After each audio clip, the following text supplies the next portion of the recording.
situação muito difícil que nós sofremos lá dentro, porque nós fomos para se recuperar, né, das drogas, fomos para se tratar. Chegando lá, a gente era obrigado a trabalhar, a gente era obrigado a dormir num quarto cheio de percevejo, condições desumanas, alimentação precária, alimentação vencida, cheio de rato na cozinha, cheio de percevejo, mordia nosso corpo. Se a gente errasse, ele travasse nosso dinheiro todinho. Foi uma coisa que fica na minha mente, vai ficar para sempre. Eu pensava que nunca ia passar por isso. E eu passei. E eu não desejo isso para ninguém. Lei 13.344, de 2016. Artigo 149-A. Agenciar, aliciar, recrutar, transportar, transferir, comprar, alojar ou acolher pessoa mediante grave ameaça, violência, coação, fraude ou abuso com a finalidade de remover-lhe órgãos, tecidos ou partes do corpo, submetê-la a trabalho em condições análogas à de escravo, submetê-la a qualquer tipo de servidão, adoção ilegal ou exploração sexual. Em 2016, o país ganhou a primeira legislação sobre o tráfico de pessoas. O movimento em defesa à dignidade da pessoa humana começou de forma global com o Protocolo de Palermo, em vigor desde 2003. O Brasil ratificou o protocolo em 2004. É um crime considerado complexo porque ele exige três fases, né? A primeira fase é esse agenciamento, justamente com a utilização de fraude, de falsas promessas, coação, grave ameaça, e aí o fim, que é a exploração desse trabalhador, a condição análoga de escravo ou até a exploração sexual. Desde 2005, o governo brasileiro contabiliza números e publica relatórios sobre o tráfico interno e internacional de pessoas, com base na coleta de dados de 12 instituições públicas, compilados pelo Ministério da Justiça. Entre as 5 classificações atuais do crime, adoção ilegal, remoção de órgãos e servidão foram incluídas pela lei de 2016. Os homens são as maiores vítimas da exploração com fins de trabalho, enquanto as mulheres são maioria entre as vítimas para fins sexuais. Dados dos Centros de Referência Especializados de Assistência Social no país, os CREAS, mostram que entre 2021 e 2023, quase 1.500 pessoas foram contabilizadas como possíveis vítimas das variações de tráfico, sendo 523 mulheres e 950 homens.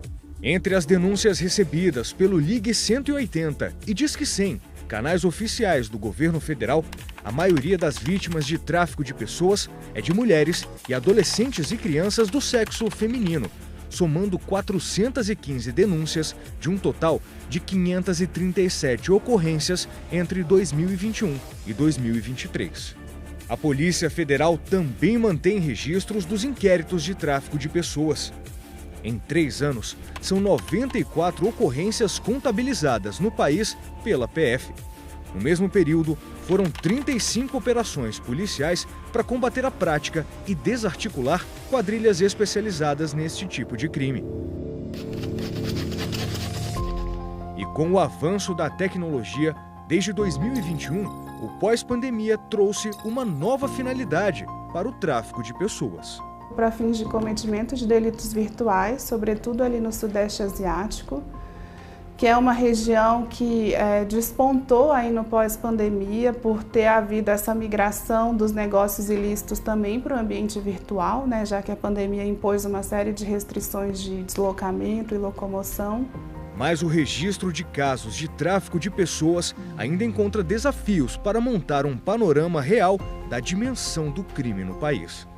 É muito comum a gente ouvir relatos de parceiros da sociedade civil de que as vítimas não querem mais falar dessa história, não querem reviver aquele sofrimento, preferem apagar aquilo e seguir em frente.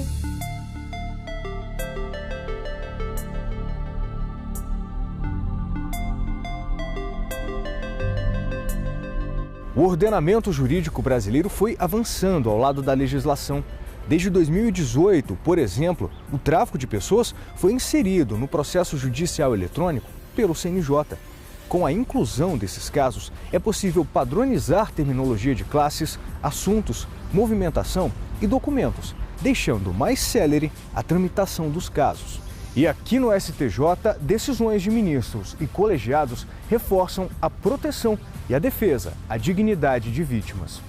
No recurso ordinário em habeas corpus, julgamento de trabalho análogo à escravidão, os réus pediram para o STJ trancar a ação, mas tiveram o pedido negado pelos ministros da sexta turma.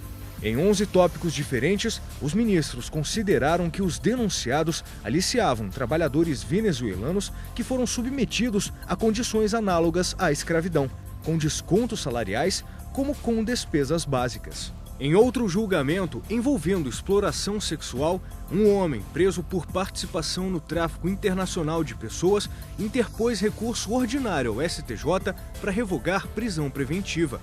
A quinta turma negou-lhe provimento, pontuando que a ordem prisional evidenciou que o acusado de exploração sexual de crianças e adolescentes demonstrava periculosidade concreta. Com isso, a necessidade da prisão cautelar.